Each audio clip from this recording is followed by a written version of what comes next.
પણ તમે પ્રશંસા સાચા અર્થમાં ગુણ જોઈને કરો છો, કારણ કે ગુણ જોઈને તમે પ્રેરિત થાઓ છો. જે જોઈને આપણે પ્રેરિત થઈએ એને કહેવાય ગુણદર્શન.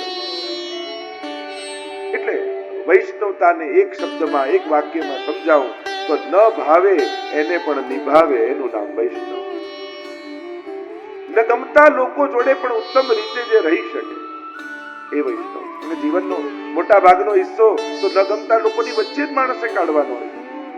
ગમતા લોકો જોડે તો જીવનનો બહુ નાનો ભાગ આપણે કાઢતા હોઈએ. અને એટલા માટે વિપરીત વિચારવાળા લોકો સાથે જો આનંદમાં રહેતા ન શીખ્યા ને તો જિંદગીનો મોટા ભાગનો હિસ્સો દુઃખી થઈ જશે.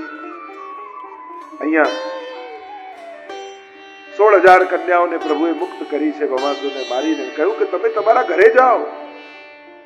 બે હાથ જોડીને બધા જ વિનંતી કરવા લાગ્યા, પ્રભુ આ સમાજને આપ ઓળખો છો. આ સમાજ પોતાની મોટામાં મોટી ભૂલોને જાતે ક્ષમા માંગ કરી લે છે, પણ બીજાની નાની ભૂલને પણ ક્ષમા નથી કરતા.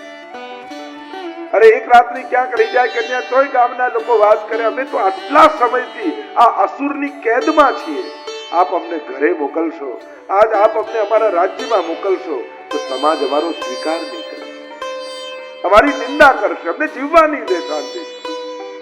પ્રભુ આપ અમારો સ્વીકાર કરો. 16,000 કન્યાઓએ વિનંતી કરી છે, પ્રભુ અમને મોકલશો તો અમારું અહિત થઈ જશે, આપ અમારો સ્વીકાર કરો. અને ત્યારે પ્રભુ ઈચ્છે તો બધાને દાસી બનાવીને રાખી શકે, પણ પ્રભુએ એક જ મુહૂર્તમાં 16,000 રૂપ ધારણ કરી અને એક જ મુહૂર્તમાં બધા સાથે વિવાહ કર્યા છે. અને દરેકને રાણીનું પદ આપ્યું છે, સન્માન આપ્યું છે, પણ એક જ મુહૂર્તમાં 16,000 રૂપ ધારણ કર્યા. આ ભગવાનની લીલા છે, આ માણસની વાત નથી.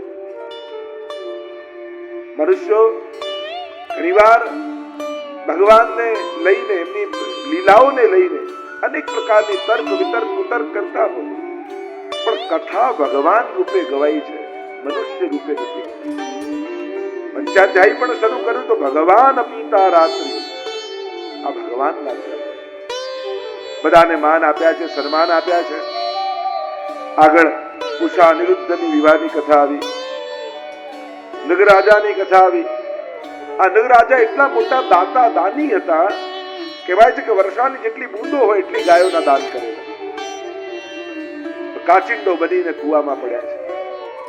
યાદવો સાથે પ્રભુ પધાર્યા છે, ઉદ્ધાર થયો છે. પોતાના જન્મની કથા કહી, પૂર્વ જન્મની, કે હું નગરાજા હતો, કેટલી ગાયોના દાનને બ્રાહ્મણને કર્યા, અને જે કર્યું હતું દાન એમાંથી એક ગાય પાછી મારી ગૌશાળામાં આવી, અને એ જ ગાય બીજા દિવસે બીજા બ્રાહ્મણને દાનમાં આપી. બંને બ્રાહ્મણમાં એવો ઝઘડો થયો કે શ્રાપ રાજાને લાગ્યો અને કાચિંડો બનીને કુવામાં પડ્યો. અને એટલા માટે દાન માટે પણ આપણે ત્યાં વિચાર કર્યો છે, શ્રદ્ધયાદેયમ, અશ્રદ્ધયાદેયમ, શ્રિયાદેયમ, રિયાદેયમ, પિયાદેયમ, સંવિદાદેયમ. ઉપનિષદ દાનના પ્રકાર બતાવે છે. દાન, ભોગ અને નાશ, આ ત્રણ જ ગતિ છે ધનની. કાં દાન આપો, કાં ભોગવી લો, અને કાં નાશ થઈ જશે. કર્મના સિદ્ધાંતમાં તમે વાપરી ગયા એના માટે લખ્યું છે, પણ તમે મૂકી ગયા એ કર્મના સિદ્ધાંતમાં નથી લખ્યું. કારણ કે તમે જે મૂકીને જાઓ છો એ તમારું હતું જ નહીં, એમ શાસ્ત્ર કહે. એ તો જેને મળ્યું એના જ નસીબનું હતું, ખાલી તમે મહેનત કરીને એના માટે ભેગું કરી આપ્યું. તમે જે ખર્ચ્યું એ તમારું. તારું કશું ન હોય તો છોડીને આવતું, અને તારું બધું જ હોય તો છોડી બતાવતું. વાપરો એટલું તમારું.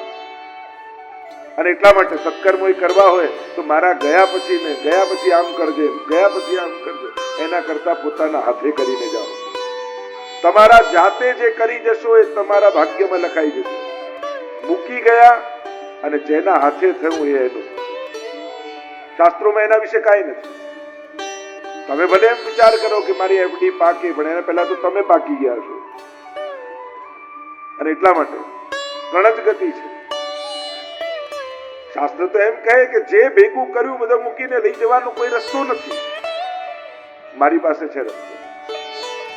તમે અહીંયા જે સુખ ભેગું કર્યું તમે ઈચ્છો છો કે આવતા જન્મમાં બધું સુખ પાછું મળે?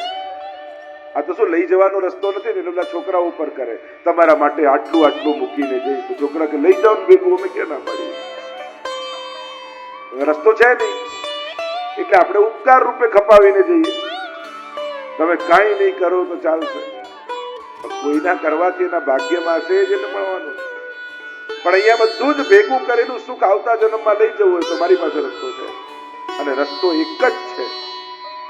જેમ તમે અહીંયાથી અમેરિકા જાઓ તો આપણા રૂપિયા ચાલતા નથી, ડોલરમાં કન્વર્ટ કરો છો ને પછી ચાલે છે. એમ આ જન્મમાં મળેલા સુખને જો પુણ્યમાં કન્વર્ટ કરી દેશો તો આવતા જન્મમાં સુખ મળ્યા કરશે. આ એક જ રસ્તો છે. તમારું આ જન્મમાં ભેગા કરેલું સુખ જો તમારે પાછું જોઈતું હોય તો તમારા હાથે તમારા સુખને પુણ્યમાં કન્વર્ટ કરીને જાઓ. કારણ કે પુણ્ય ભાગ્યમાં લખાઈ જશે, સુખ ભાગ્યમાં લખાતું નથી. એ તો સુખ તો પુણ્યનું ફળ છે. અને જો પુણ્યમાં કન્વર્ટ કરી દેશો તો કરોડો લોકોમાં તમારું આ પુણ્ય તમને ગોતી અને તમને સુખ આપી દે. દાન ભોગ અને નાશ ત્રણ જ ગતિ છે ધન. કા દાન આપો, અને જ્યારે જ્યારે દાન આપો છો તો એનો વિચાર પણ છે. જ્યાં દાન આપો ત્યાં જુઓ ખરા કે બરાબર વપરાય છે કે નહીં. અને દાન લેનારી સંસ્થાઓએ પણ જાગૃત રહેવું. જે નિમિત્તે મળ્યું હોય એ જ નિમિત્તે વપરાય, અને એમાં પણ બંને એટલો વહીવટી ખર્ચ ઓછો થાય એ સંસ્થાઓમાં એનો પ્રયાસ કરવો જોઈએ. ઘણીવાર બહુ મોટી મોટી સોશિયલ વર્કની સંસ્થાઓમાં એમનો વહીવટી ખર્ચ જ 40-50% ખર્ચી નાખતા. એટલે દાન તો 50% જ આવ્યું હોય એ 100માંથી 50% દાનની જગ્યાએ જતું હોય. એટલે જે દાન અને બીજાના ધન ઉપર સંસ્થાઓ ચાલે છે એ સંસ્થાના અગ્રગણ્ય લોકોએ પણ પ્રયાસ કરવો કે વહીવટી ખર્ચ બંને એટલો ઓછો થાય. કારણ કે મળેલું દાન એ ખોટી જગ્યાએ વપરાય છે. જે નિમિત્તે મળ્યું છે એ નિમિત્તે જતું નથી. અને એટલા માટે બીજાને આ પાસે લઈને ચાલનારી સંસ્થાઓ જેટલી સાંત્રિક રીતે ચાલશે એટલું મળેલા દાનનો ઉપયોગ વ્યવસ્થિત થશે. અને જે નિમિત્તે મળે ત્યાં જ પહોંચાડે. તમે પણ જયારે આપ્યું છે કદાચ સીધું જોતા નથી ક્યાં ગયું, પણ જેને પહોંચ્યું એની દુઆ તો તમારા સુધી પહોંચી જ જાય. એક ટ્રેનમાં જતા હતા, એક વ્યક્તિને એક અંધ ફકીર ઉભા હતા સ્ટેશનની બહાર, અને પેલા બારી પાસે બેઠા એને કંઈક આપો ને. એટલે ઉપર બર્થમાં સૂતો તો એને 100 રૂપિયા આપ્યા, કે આપી દો. બારીવાળાએ આપ્યા, પેલો આશીર્વાદ આપવા લાગ્યો, ખૂબ સુખી થા, ધનવાન થા, બાળકો સુખી થા, ખૂબ આશીર્વાદ આપ્યા. એટલે બારીવાળા કહ્યું મેં નથી આપ્યું, આ ઉપરવાળાએ આપ્યું. ફકીરે કહ્યું હું આંધળો છું, મારા આશીર્વાદ આંધળા નથી, એ તો જેણે આપ્યું છે ત્યાં સુધી પહોંચી જ જવાનું. એટલે તમારા દ્વારા જ્યાં જેને સુખ મળ્યું છે અને એના હૃદયમાં આવેલી હાંસ, એના હૃદયમાંથી નીકળેલી દુઆ એ દાતા સુધી પહોંચી જ જાય. એ રસ્તો ગોતી જ લે. પણ દાનનો પણ વિવેક છે. ક્યાં કઈ રીતે આપવું, જોવું આપણા દાનથી કોઈ દુરુપયોગ તો નથી કરતો. અને સંસ્થાઓએ પણ, અને હું તો એમ માનું સંસ્થા સારી રીતે ચલાવવી હોય, પૈસા વધારે ન આવે વાંધો નહીં, પણ સારા વ્યક્તિઓ સંસ્થામાંથી જતા રહે એ સંસ્થાનું વધારે મોટું નુકસાન છે. સારા વ્યક્તિઓ જે દિવસે સંસ્થા છોડી દે છે પછી ગમે તેટલું ધન આવે પછી સદુપયોગ નથી થતો. અને સારા વ્યક્તિઓએ પણ બને તો સત્કર્મો મૂકવા નહીં. કોઈ નાદાન વ્યક્તિના કહેવાથી પોતાના હાથમાં આવેલા પુણ્યો છોડી નહીં દેવા. કોઈ ગામમાં એક બોલી ગયો આ ભાઈ તો આમ કરે, બસ હવે તો મારે કઈ કરવું નથી, હવે તો મૂકી દઉં છું, હવે મારાથી નહીં થાય. કોઈ નાદાન વ્યક્તિના કહેવાથી આપણે આપણા સત્કર્મો શા માટે નથી? કેટલાક પુણ્યો પછી આપણા હાથે સત્કર્મો થતા હોય છે. અને એટલા માટે કલિયુગમાં દાનની વિશેષતા છે, મહત્તા છે. ધર્મનું એક ચરણ છે દાન. 4 ચરણ જે બતાવવામાં આવ્યા એમાં દાનને એક ચરણ કહ્યું છે. પણ એને કઈ રીતે આપવું એનો વિચાર, અને લેનારે વધારે વિચારો કે જો હું યોગ્ય રીતે ઉપયોગ નહીં કરું તો આનું ઋણ મારા માથે ચડશે, આ મારે ચૂકવવું પડશે. એને આપ્યું છે કોઈ નિમિત્ત માટે અને ત્યાં સુધી નહીં પહોંચાડું એ જવાબદારી મારી છે. એટલે લેનારે તો વધારે સાવધાન રહેવું. આવતું હોય બધાને ગમે, પણ પછી આવેલું ક્યાંક ને ક્યાંક છૂટી નીકળતું હોય. એટલા માટે વધારે સાવધાન, એના માટે જાગૃત રહેવું. કારણ કે પેલો તો આપીને છૂટી ગયો, લેનારો બંધાઈ જાય. અને એટલા માટે લેનારાએ વધારે જાગૃત થવાની જરૂર છે. આપણે ત્યાં એટલે સર્પ અને પેલો અજગર ને કીડીનો ઘેવરવનનો પ્રસંગ આવે છે ને, કે બધી કીડી અજગરને ખાતી હતી. પૂછ્યું મહાપ્રભુજીને કે આ શું છે? તો કે આને આ શિષ્યોનું દાન લીધું, પણ એમના કલ્યાણનો વિચાર ન કર્યો, એટલે અજગર થયો ને આ કીડીઓ થઈને આને ખાઈ રહ્યા છે. અને એટલા માટે ધનની 3 ગતિ બતાવી. દौलत की 2 लात है, दौलत कहिए 2 लात. तुलसी निश्चय कील आवत अंध करत है और जात करे अधीन. હવે ત્યારે આંધળો કરે, જાય ત્યારે આધીન બનાવી દે. અને એટલા માટે આવું જ સુખ બન્યું રહે એના માટે માણસે સત્કર્મો કરતા રહે. દોનો હાથ ઉલેચી યહી શયાનો કામ. ઠાકોરજીએ આપ્યું છે તો માનજો, પ્રભુ ઈચ્છે છે કે મારા હાથે પુણ્યો થાય. પ્રભુએ મને સત્કર્મ કરવાનો એક અવસર આપ્યો. અને એટલા માટે મળેલા સાધનો મારા સત્કર્મો માટે ભગવાને આપ્યા. અને જે સારા કામે ખર્ચે એનું ક્યારેય ખૂટતું નથી. ઠાકોરજી પૂરું કરે છે. અને એટલા માટે દાન આપવાથી ચિત્તમાં આનંદ આવે. રોજ થોડું કાંઈક બી માણસે આપવું, આપવાથી આનંદ. આપવું એ ભગવત ધર્મ છે. જો ભગવાન કેટલું બધું આપે, ક્યારે કોઈને ગણાવતો નથી. માણસની તકલીફ એ આપે થોડું અને યાદ કરાવે જિંદગીભર. ભગવાન આપે જિંદગીભર પણ ક્યારે યાદ ન કરે. સુદામાને ખૂબ આપશે, કહેશે નહીં સુદામાને કે મેં તને આપ્યું છે. આ પ્રભુનો સ્વભાવ છે. ઘણી વાર લોકો આપણે આને સેટ કરી દીધા, આપણે આને સેટ કર્યું. તને કોણે સેટ કર્યો? કોઈને કોઈ માથે કોઈના તો હોય છે, કોઈને કોઈ પ્રકારથી ઈશ્વરનો હાથ હોય છે. આપણે જોવા તૈયાર નથી હોતા. દાન, બીજો છે ભોગ. ઉત્તમ રીતે જીવો, એની કોઈ ધર્મશાસ્ત્ર ના નથી પાડતું. ખૂબ સુખ ભોગવો, એની કોઈ ના નથી પાડતું.